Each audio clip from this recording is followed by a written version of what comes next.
my friends. God bless you. Welcome back to Traveler of the Wood. Here we are at the end of 2025, and this year has been very fruitful for me, and I've had such a lovely time dedicating so much time to this channel. I think throughout this year I've gained 200 or so new subscribers, which is just unbelievable to me. I'm feeling very blessed and very grateful for all of you who have joined in on the channel. But I figured today I would make a little reflection on 2025 and all of the things that have gone on. This year's gone by so fast. Despite that, so much has happened in the year that when I think about January or February of this year, it just seems like forever ago. But what prompted this video is that last night I was looking at some of the older content on the channel and remembering that this was the year I decided to really focus my attention on this channel. And the first video that I posted with my face on it was titled, "I Quit My Job." Just so much has happened since then. I just kind of want to do a recap of that. You know, if you've followed the channel for a long time, you probably know all of this already. Yeah, I just want to talk a little bit about this and kind of see where I've come from this year and where I'm going into 2026. So yeah, it was 9 months ago that I posted the video about quitting my job, but the context before that video is kind of relevant, so I guess I'll start there. So in 2024, I had a job working at a recycling facility. I was working in an e-scrap division, which is electronic waste. It was one of the best jobs I've ever had. You know, we have good jobs and we have bad jobs and we have great jobs. This was a great job. Getting up at 5:30 in the morning sucks for most people, but I was just always excited to go to work. I really enjoyed my job. I felt like what I was doing mattered. I felt like I mattered at the job. And that was really, it was really a blessing in my life to have this. And the job also was very understanding of my situation at home with my wife and her cancer. And they were very flexible with me for whenever I had to leave to go take care of her. And yeah, it's just a super special job all around. But basically I was getting to drive a forklift around and do a lot of manual labor that just felt good on my body, being able to move around and lift heavy things. And yeah, it was fun. So I know there's all sorts of memes about kind of corporate structure and corporate culture. And I never knew until I had a job that was at a company that has kind of one of those structures that all those memes are very accurate and very true.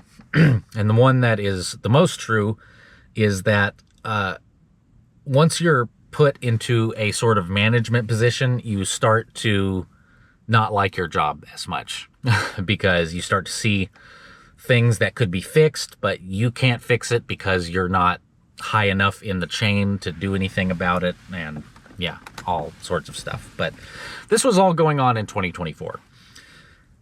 Toward the end of 2024, I had been promoted, you know, into this kind of, I guess you could say, assistant management position. But me and my boss were essentially, my direct boss were essentially co-managing the floor, you know, of this e-waste recycling division. But we got called to the office for a meeting at one point, and in this meeting, we stood there and were scolded like children over something that happened. And a very cinematic thing was taking place in there because, you know, you had the upper management person that was kind of detached from what life was like actually on the floor. And the thing we were getting yelled at about wasn't even something I was aware of, and I was kind of part of getting blamed for not doing anything about it. And it's like, how could I have done anything about it if I didn't know what was going on? But as I was sitting there getting scolded, there was a lot running through my mind. And one of the primary things running through my mind was that I have a wife with cancer at home. And what's a more valuable use of my time? Standing here getting yelled at like a child, or being with my wife and taking care of her? So it was during that meeting that I essentially made the decision that it was time for me to quit this job.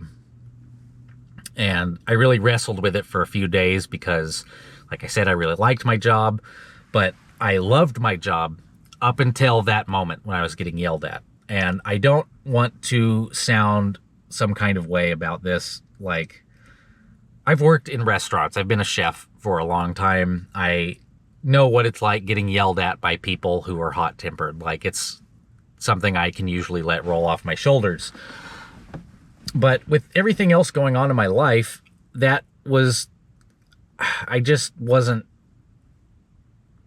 it wasn't doing it for me, I'll put it that way. I just was really unhappy with how I was treated during that meeting and felt like, it's just not worth it.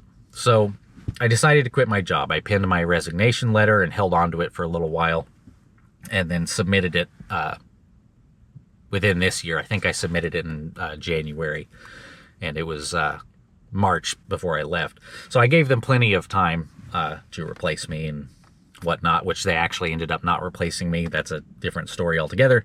But yeah, so let's talk about what was going on at home during all this time. My wife's cancer treatment was very difficult for her at the time. The treatment that she was on at that time was working really well, but it was making her feel like she was going crazy. And I've talked about this so much on the channel, you don't need me to recap it too much, but women really need estrogen. That regulates a lot of things in their life, and when estrogen is taken away from them by unnatural means, it causes a lot of problems. So my wife on this medicine was having all sorts of really bizarre side effects, some of which included her losing control of her body and going completely limp and unable to move.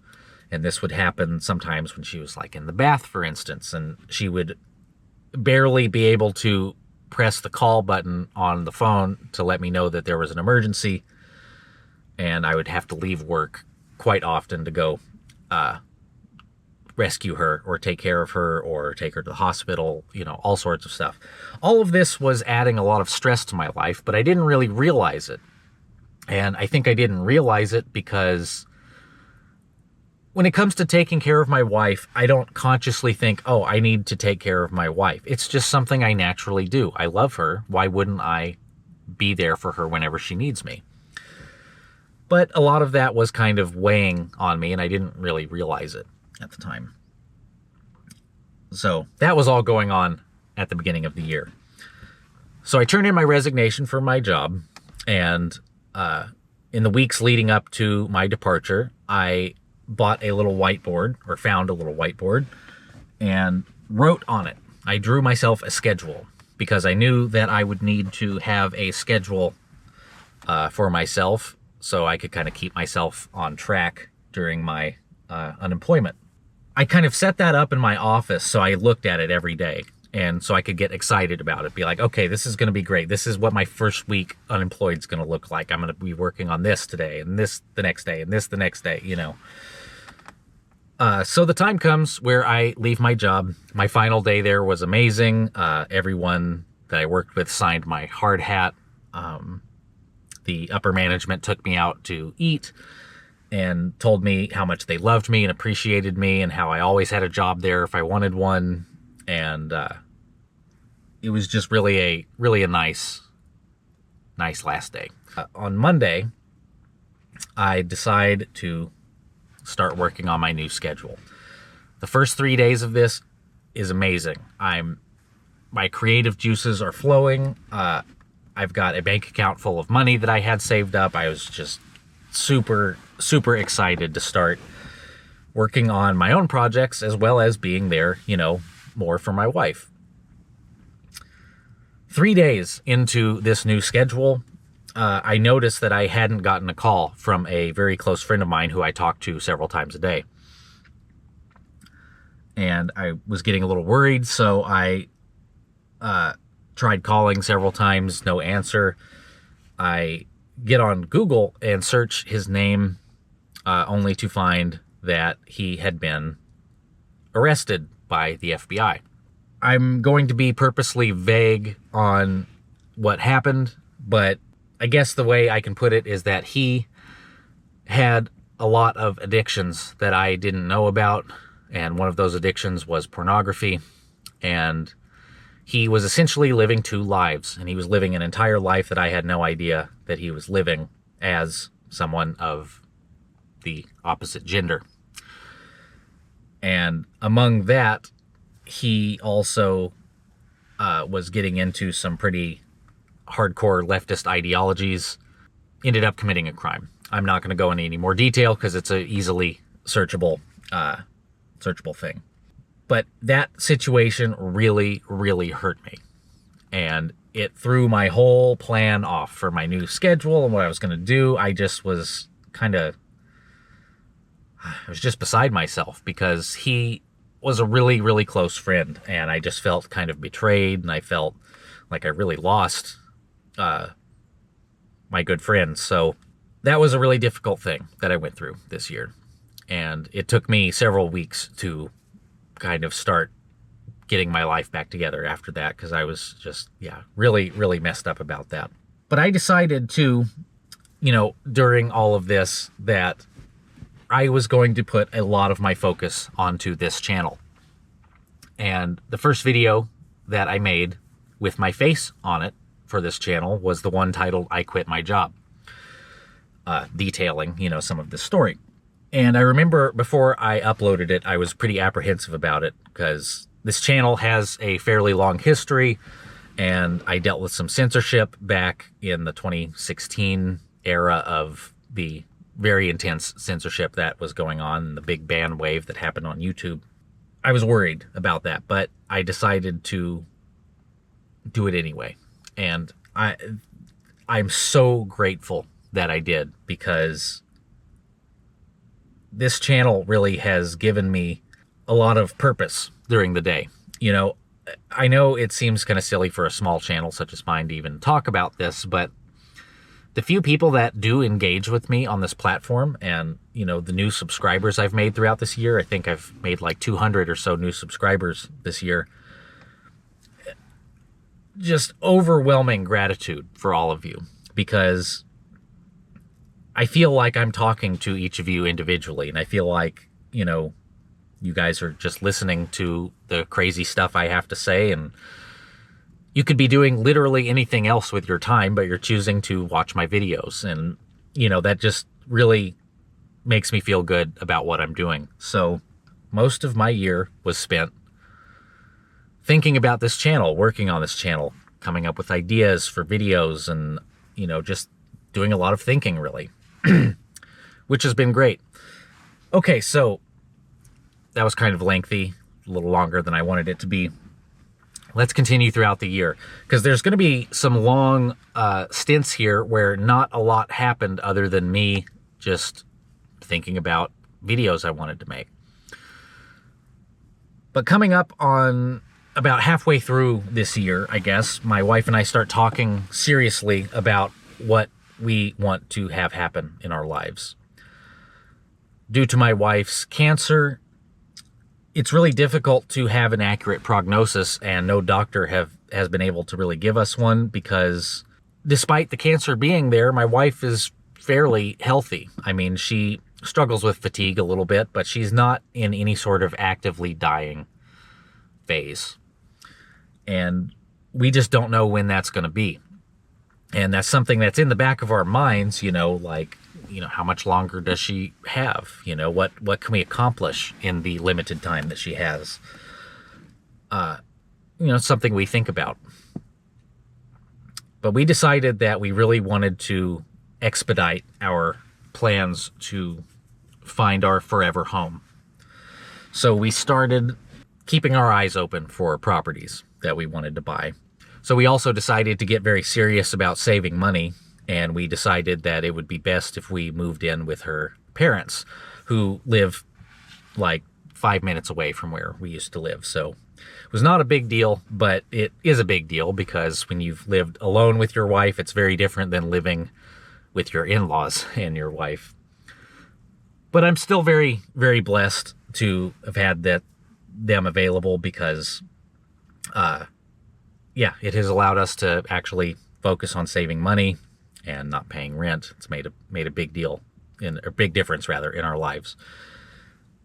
So we've done that, and that transition was pretty difficult for me because I have a lot of equipment. I have a large office, and fitting all of that into her parents' house was stressful for all of us. And but we got it situated, and it ended up that a lot of my equipment had to be put into a storage unit, which I still have, and I miss a lot of that equipment, so I go and visit it frequently.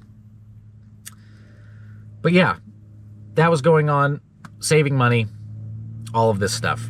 Also, I decided that I was going to start going back and forth to Arkansas regularly because I have work available to me in Arkansas, and I miss Arkansas. Arkansas is kind of my home. Despite being born and raised in California, Arkansas is where I lived the longest, and I have family there, I have friends there, I have a lot of important things there for me. And the nature, of course, being one of my favorite parts of Arkansas, next to the food. So, I start traveling back and forth to Arkansas for work. One of the times I am in Arkansas, I guess this was in August of this year, I lost my last living grandparent, who was my grandmother, my mother's mother.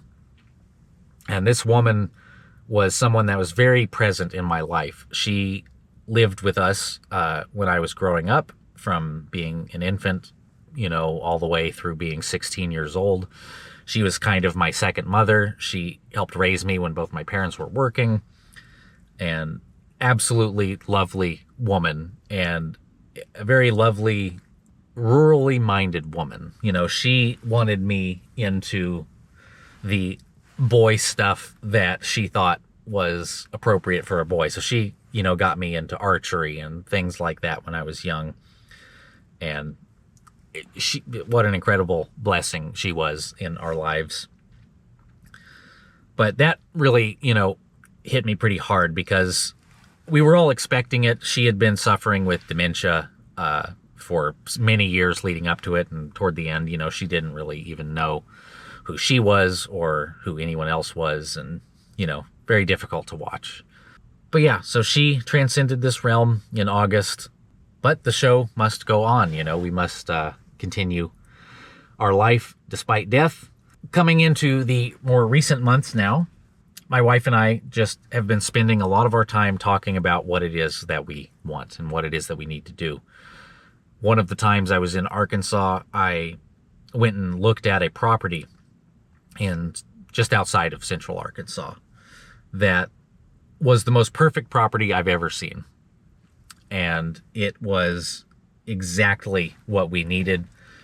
And I made the mistake of looking at this property without having all of my financial ducks in a row as far as putting a bid on it. And I knew someone was going to come by and bid on it before I could get all of my stuff in a row because it was almost too good to be true, the property. And as of making this video, the property is still listed as pending. So, I know it takes a long time to close on a house. Part of me kind of hopes that it comes back on the market so I can try to get it again. But at the same time, this is all happening on God's time. If God wants me to have that house, it will be made available. If he doesn't, there's somewhere better for us. So, okay, so all that said, now let's look into 2026, which is, it's just crazy for me to say 2026. The years are going by faster and faster for sure. But our main goal for this coming year is to find our forever home. That's really where I'm focusing my attention. I know that's where my wife is focusing her attention. And it's not just a home that we're looking for. We are looking for a property that has the potential to be all of the things we want it to be. Because obviously, as you've heard me mention before, we really want to homestead. We want to get some animals, get some greenhouses going, and do all that. But also, one of my biggest dreams is to have a place of spiritual respite. I want it to be blessed ground, and I want this not only for me, but I want it for people who would come and visit. And I want to make my library available for people to use, and I want to have a couple of, cabins or cells or something where people can come stay and, focus their attention on spiritual matters. That will bring me so much joy if I can make something like that. So that is really my goal for 2026. But outside of that, I plan on continuing to work on this channel. Like I said earlier, I don't remember if I said this earlier, I'm closing in on 500 subscribers, which is really exciting to me. I know that sounds silly. There are channels with millions of subscribers, but I don't plan on ever being that. Having 500 would just be amazing. Really, there's just been blessings all around this year. There's been some difficult times, as there always is, and there's been some great times. We're all moving forward into this life together, and I think setting some good goals and intentions for the future is one of the most important things you can do. I didn't even talk about all of the crazy stuff going on, in the culture this year, but that's pretty much what my channel is about. So you can watch my other videos for commentary on that. The craziness, the novelty, I feel like is just going to increase exponentially as it does. And people need to bring their focus away from the realm-wide cultural view and bring it back into this local view. We need to be focused on our families. We need to be focused on making our direct community what we want it to be. So that's really my goal for this coming year. If I could put that in a word, I'm just going to say community. Community is my goal for the 2026 year. So thank you all so much. I say it at the end of every video, I know, but my gratitude is just immense. My heart is overflowing with love for all of you and deep appreciation for your participation and your attention to the matters that I talk about, and what an amazing year this has been. And I'm feeling very hopeful for the future. So let's go into 2026 feeling good about things and not blackpilling and being happy and focused on love and community. Thank you all so much for watching. God bless you, and I hope you have an absolutely wonderful day.